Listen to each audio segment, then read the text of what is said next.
Hey ladies and Marty, thanks for joining me for another class. And while I pass around these cassia and cinnamon essential oils, which is really good for kidney and urinary tract health, we'll be talking about peritoneal dialysis. And peritoneal dialysis is a really good option for people if they can't get to the hospital multiple days a week for multiple hours at a time. And the peritoneum is a semi-permeable membrane in your abdomen, and it's very rich in capillaries. So through diffusion and osmosis, the dialysis solution will go into your abdomen right below your belly button through a catheter, and it will remove the excess fluid and waste it through in your blood that your kidneys can't filter anymore. And you let the solution sit in your abdomen for 20 to 30 minutes, up to 8 hours at a time. And that's called the dwelling time. And then when the dwelling time is over, you remove the waste through a tube into a bag, and you let gravity do its work, and you just keep it on the ground. And does anyone know the different types of dialysis out there?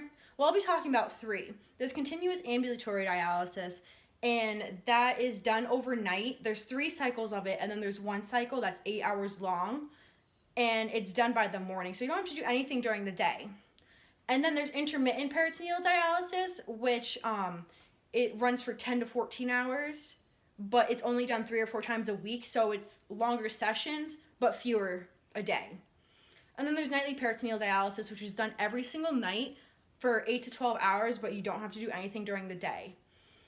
And now, when you're about to do dialysis on somebody, what should you be assessing for beforehand? Well, you should be assessing their vital signs. You should do daily weights on the same scale at the same time every day. And you should also be checking for blood sugar and their electrolytes if you are at a hospital. But since peritoneal dialysis is done at home, it's optional. And while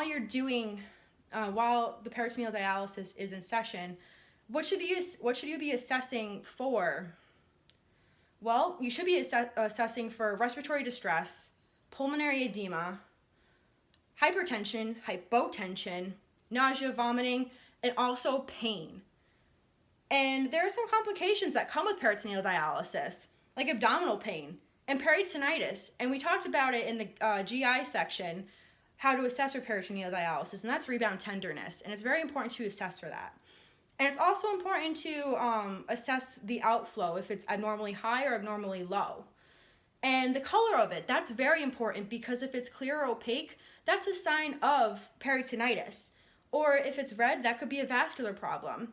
If it's yellow, that could be a problem with your urinary tract. Or if it's brown, that could be a bowel perforation. So it's very important to assess the color and the patient while they're doing dialysis. And that's really all I have for you today. So thank you for listening. I'll see you all on Friday.